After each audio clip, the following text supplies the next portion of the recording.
नमस्कार, ईटीवी भारत में आपका स्वागत है। मैं हूं अश्विनी पारिक और आज हमारे साथ ईटीवी भारत पर देश के एक खास शख्सियत हैं जिनका यूपी चुनाव में आप लगातार दीदार करते रहे हैं। जी हां, केंद्रीय संसदीय राज्य मंत्री अर्जुन राम मेघवाल जी हमारे साथ हैं ईटीवी भारत पर। मेघवाल जी, आपका बहुत बहुत स्वागत है ईटीवी पर। धन्यवाद भाई साहब अश्विनी जी, बहुत बहुत धन्यवाद। जो सवालों का सिलसिला है वो शुरू करते हैं और इस सिलसिले में सबसे पहले आपकी यूपी के जो ताजा तरीन सफर है उससे बात करना चाहेंगे। यूपी में आपको सह प्रभारी बनाया गया है। नरेंद्र मोदी जी की जो इच्छा है यूपी को लेकर, जो तस्वीर नरेंद्र मोदी जी भविष्य में यूपी की देखना चाहते हैं, उसका बड़ा जिम्मा इन दिनों आपके कंधे पर है। योगी आदित्यनाथ के साथ मिलकर इस चुनावी वैतरणी को आप किस तरह से पार करने की तैयारी कर रहे हैं? देखिए अश्विनी जी, यूपी में जो मोदी जी की नीतियां योगी जी ने तेजी से जमीन पर उतारी तो एजेंडा अपना आप सेट हो गया जी। एक एजेंडा हो गया डेवलपमेंट का और दूसरा एजेंडा हो गया गुड गवर्नेंस का। जी। पब्लिक भी कंपेरेटिव करने लग गई कि मकान प्रधानमंत्री आवास के अखिलेश जी के पीरियड में ज्यादा बने या योगी जी के पीरियड में ज्यादा बने। ये एक इसको गुड गवर्नेंस कहते हैं। और डेवलपमेंट में एक्सप्रेस वे ज्यादा किसके पीरियड में बने, एयरपोर्ट ज्यादा किसके पीरियड में बने, और उसके साथ साथ जो लॉ एंड ऑर्डर सुधरी जिससे इन्वेस्टमेंट आया। तो ये डेवलपमेंट और गुड गवर्नेंस ये दो ऐसे पैरामीटर हैं जिसके इर्द गिर्द यूपी का चुनाव रहेगा। और उसमें जितने भी हमारे प्लेयर हैं, क्योंकि हमने मल्टी पार्टी सिस्टम अपनाया, आज संविधान दिवस भी है। हमारे संविधान निर्माताओं ने इस देश में विविधता होने के कारण मल्टी पार्टी सिस्टम अपनाया। कई दल होंगे, तो यूपी में भी कई दल होंगे जिसमें मुख्य रूप से बीजेपी शासन में है।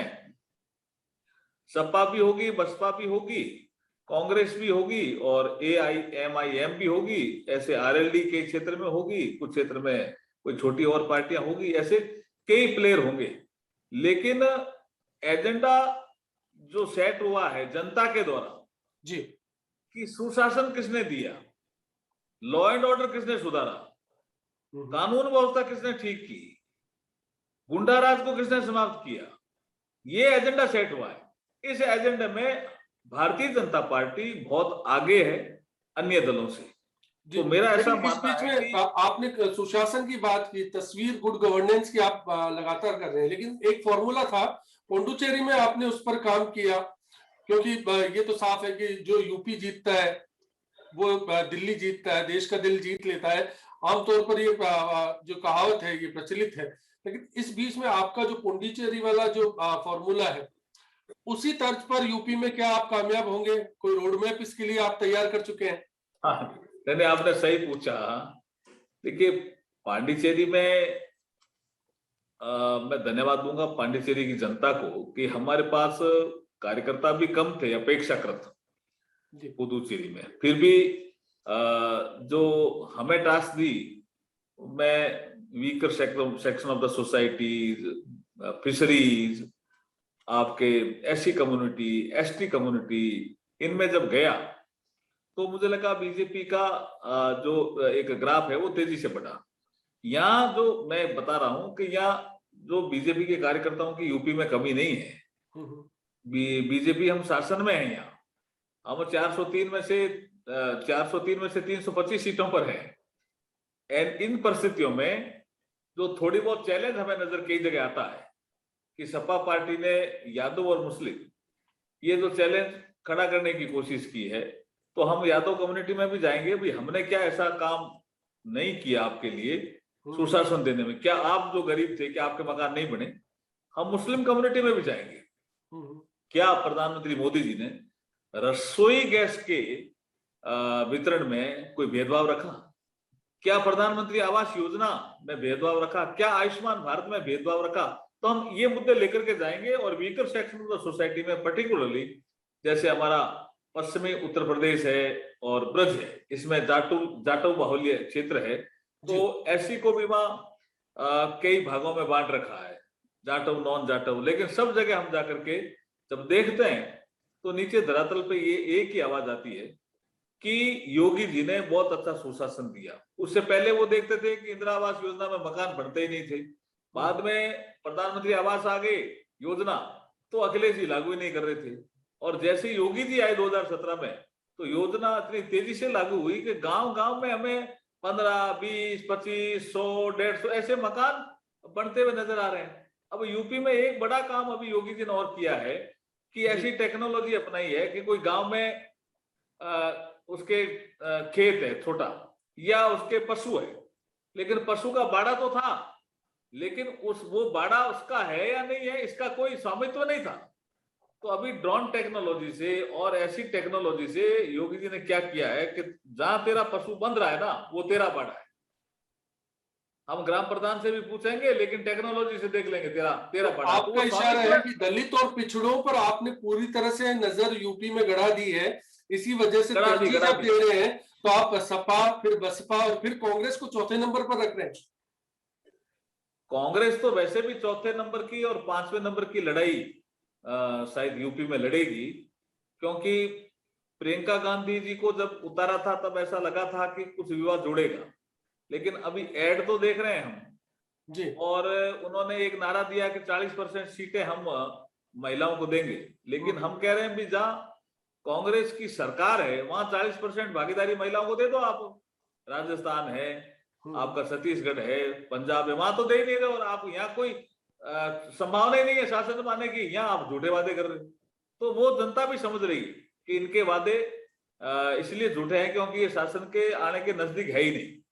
अब आपका मैं एक जो विषय कहना चाह रहा हूं, पुनः फिर कह रहा हूं कि यूपी में धर्म, जाति, इससे बढ़ करके लोग वोट दे रहे हैं सुशासन और डेवलपमेंट।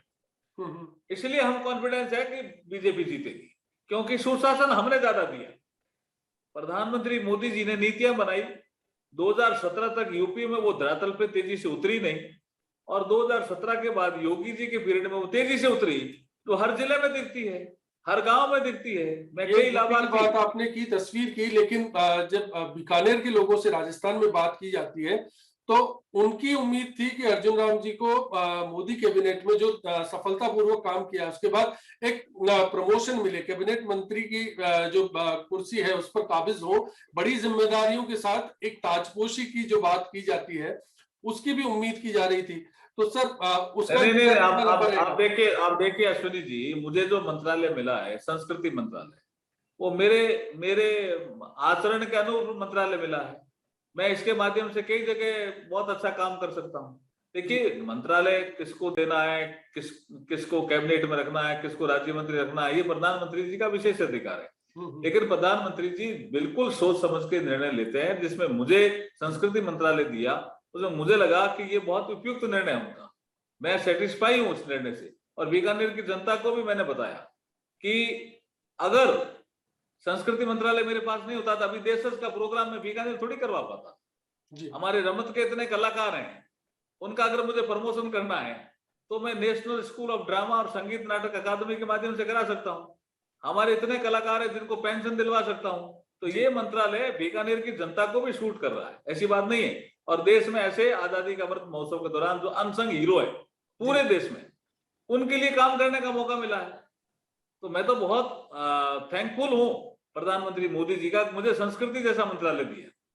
सर एक और तस्वीर है राजस्थान की, जब बात करते हैं दलित चेहरों को लेकर, क्योंकि इन दिनों चर्चा हो रही है, अशोक गहलोत कैबिनेट का एक्सपेंशन हुआ, 4 दलित चेहरों को मौका मिला, आपके क्षेत्र में भी एक ऐसे नेता को मौका मिला जो लगातार आप पर छीटाकशी करते रहे, आरोप लगाते रहे हैं, और खास तौर पर आपके लिए आरोप लगता है कि आप दलित विरोधी हैं। इस बारे में आप कुछ कहना चाहेंगे? देखिए, राजस्थान में जो अभी मंत्रिमंडल का विस्तार हुआ, वो मैं उसको विस्तार, ठीक है टेक्निकली विस्तार है, लेकिन वो डैमेज कंट्रोल है जी। 2 खेमों में बटी हुई कांग्रेस थी, अशोक गहलोत साहब का खेमा और सचिन पायलट साहब का खेमा। उनको जो डैमेज हो रहा था, उस डैमेज को कंट्रोल किया हाई कमान की इंटरवेंशन से, अजय माकन जी के इंटरवेंशन से। तो ये जो डैमेज कंट्रोल होता है वो एक बार दब तो जाता है जी, लेकिन वो फिर मुखर होता है। आपने देखा होगा मंत्रिमंडल विस्तार होने के समय से लेकर के अब तक कितने ही बयान आ गए, क्या मंत्री बनने की यही योग्यता है? ऐसे मंत्री उनके खुद के एमएलए बोल रहे हैं, उनके खुद के एमएलए बोल रहे हैं। इसलिए मुझे उसमें कुछ नहीं कहना। जो दूसरी बात आपने रखी है, मैं जातिगत राजनीति नहीं करता, ये तय है जी, लेकिन सबका साथ सबका विकास, सबका साथ सबका विकास ये हमारी रणनीति का हिस्सा नहीं है, हमारे आचरण का भी हिस्सा है। कोई भी आदमी जिसको न्याय चाहिए, वो चाहे किसी जाति का हो, उसको मैं न्याय दिलाने का प्रयास करता हूं। मैं इस तरह से नहीं देखता हूं कि इस जाति का है तो उससे बात करूंगा, इस जाति का इससे बात नहीं करूंगा, ऐसा नहीं है। लेकिन मैं खुद चूंकि दलित समाज से आता हूं, तो दलित समाज के लोग भी मेरे पास बहुत आते हैं जी। ये तो जिन्होंने आरोप लगाए उनको देखना चाहिए। सभी समाजों के लोग मेरे यहाँ जन सुनवाई में आते हैं। जिस तरह का सांसद सेवा केंद्र हमने संचालित कर रखा है बीकानेर में, ऐसा मुझे नहीं लगता कि आसपास कोई सांसद सेवा केंद्र संचालित हो रहा हो। आसपास ही नहीं, देश में भी बड़ी मुश्किल से ऐसे संचालित हो रहे होंगे, जिसमें आप सुबह से लेकर के आकर के देखेंगे तो पता लगेगा सभी समाजों के लोग, सभी वर्गों के लोग, सभी क्षेत्रों के लोग सांसद सेवा केंद्र में आते हैं। अच्छा, ये अच्छा लगता है किसी को कि खाली एक ही जाति की राजनीति करें? ये नहीं लगता अच्छा, आज के जमाने में होना भी नहीं चाहिए। इसलिए सबका साथ सबका विकास जो प्रधानमंत्री जी का फॉर्मूला है, उसी के तहत हम काम करते हैं। जी, तस्वीर इस बीच में बीकानेर का आप लगातार जिक्र करते हैं। बीकानेर की जमीन से रॉबर्ट वाड्रा के खिलाफ लगातार आप बोलते रहे, वो जमीनों की खरीद फरोख्त का मामला है, वो भी लगातार सुर्खियों में रहा इन दिनों, लेकिन उस मामले को लेकर कोई चर्चा नहीं है। मेघवाल जी की चुप्पी पे कोई खास वजह? नहीं, चुप्पी का विषय नहीं है, जो मामला कोर्ट में है। जी। और मैं आपको बता दूं कि ईडी ने, जो मुझे जानकारी है, ईडी ने केस मेकआउट कर रखा है। और जब ईडी ने गिरफ्तारी के लिए कहा तो वो लोग चले गए राजस्थान हाई कोर्ट में। राजस्थान हाई कोर्ट में ये मामला जाने के बाद उनको स्टे मिला हुआ है। तो मुझे लगता है कानून से ऊपर कोई नहीं। हम लगातार बात रखे हुए, चुप्पी हमारी कतई हो ही नहीं सकती अन्याय के खिलाफ। हम अन्याय के खिलाफ लड़ेंगे। सीलिंग एक्ट का उल्लंघन करने वाले रॉबर्ट वाड्रा और हमारे किसानों की सस्ती जमीन लेकर के प्रॉफिट के लिए महंगी बेचने वाले रॉबर्ट वाड्रा के खिलाफ हमारा संघर्ष जारी रहेगा। जी, अब मैं प्रदेश बीजेपी की भी बात करना चाहूंगा। राजस्थान में ये चर्चा है कि भारतीय जनता पार्टी विपक्ष में है, मजबूती के साथ हमेशा भूमिका निभाती है, लेकिन इस बार राजस्थान में भारतीय जनता पार्टी की वो तस्वीर नजर नहीं आ रही। आपसी बयानबाजी का दौर जारी है। इस बारे में कुछ कहना चाहेंगे आप कि भारतीय जनता पार्टी की ये सूरत हम कब बदलते हुए देख पाएंगे?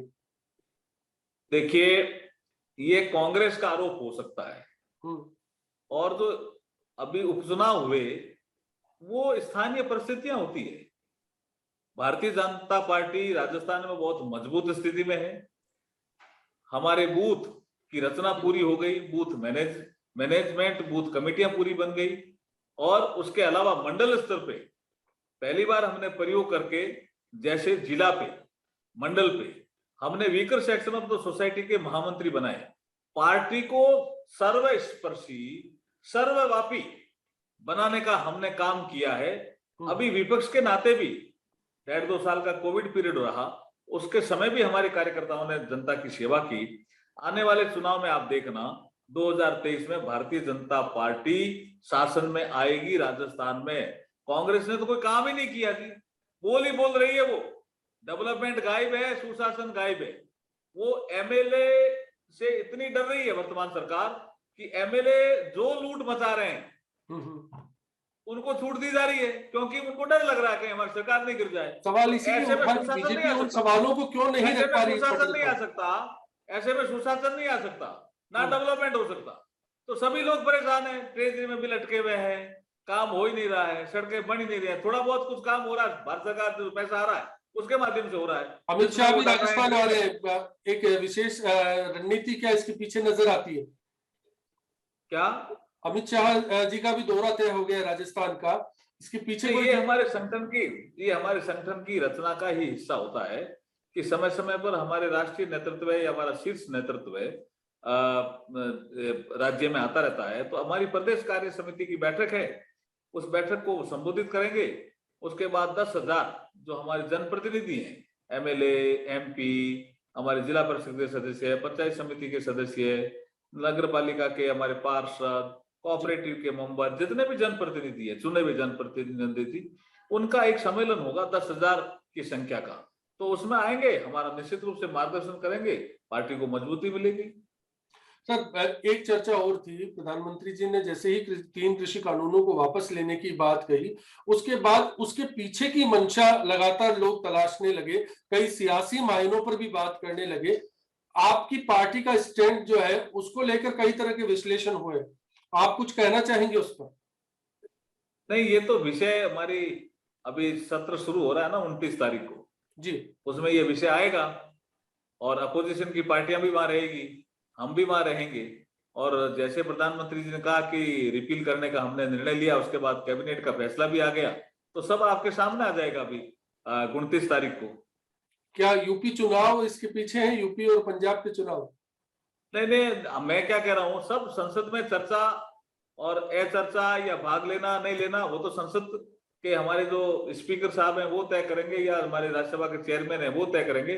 सरकार ने जो निर्णय लिया कि रिपील करने जा रहे हैं, वो निर्णय की क्रियान्विति हम पहले दिन ही करने का प्रयास करेंगे। जी, मेघवाल साहब, दिल्ली में आपकी एक पहचान अलग अंदाज में है, राजस्थानी पगड़ी चाहे हो, जो कि अब जो आपकी पार्टी का झंडा है ठीक उसी के कलेवर में नजर आती है, और दूसरा संसद पर तक आपका साइकिल से कई मर्तबा पहुंचना, जो ये दोनों तस्वीरें आपको इस पूरी तस्वीर में एक अलग सांसद, अलग मंत्री की पहचान दिलाती है।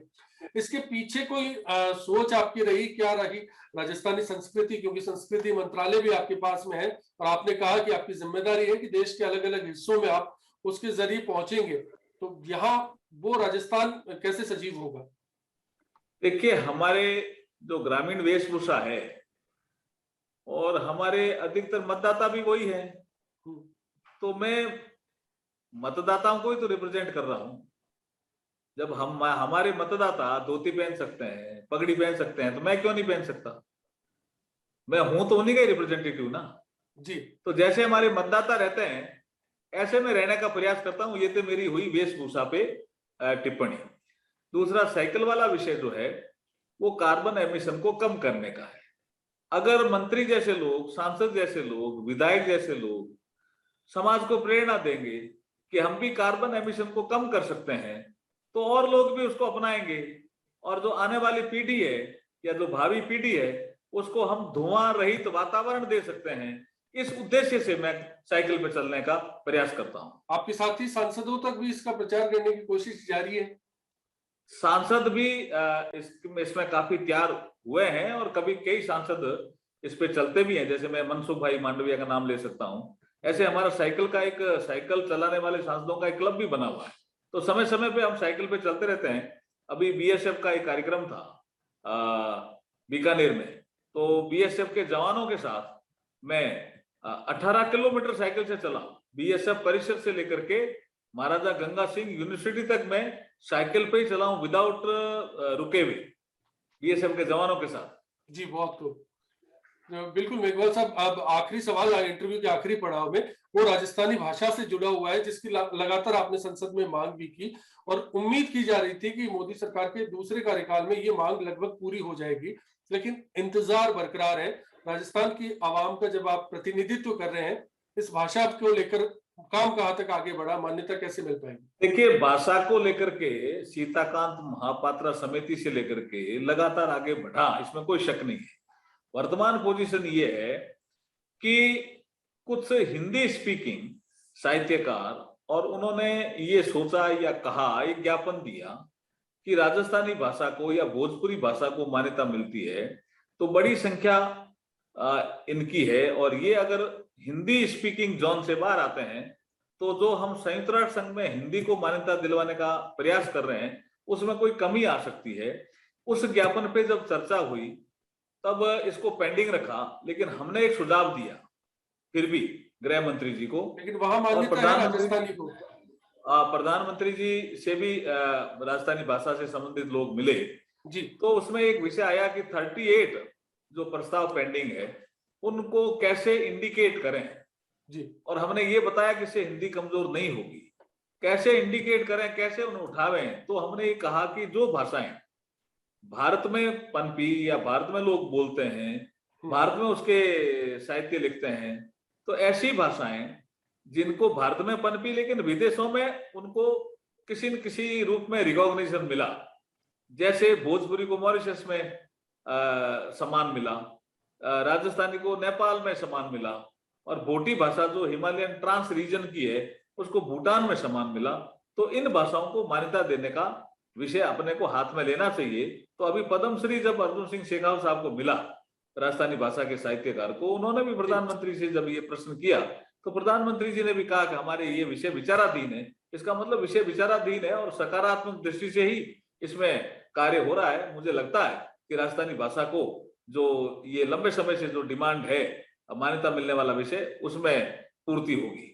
चलिए, उम्मीद करता हूं कि राजस्थान की जनता को इस इंटरव्यू के जरिए जो उनके ज्वलंत सवाल थे उनके जवाब आपके जरिए मिल चुके होंगे। जिस साफगोई से आपने बोला और जो मसले हैं उनको रखा, तो उम्मीद है कि तमाम चीजें निकलकर सामने आ गई होगी। ईटीवी के साथ आप जुड़े, बातचीत की और मुखरता के साथ जिन सवालों का जवाब दिया, उसके लिए आपका बहुत बहुत शुक्रिया अर्जुन। आपका भी धन्यवाद अश्विनी जी, आपका भी धन्यवाद, बहुत बहुत धन्यवाद सर, बहुत बहुत थैंक यू। Thank you.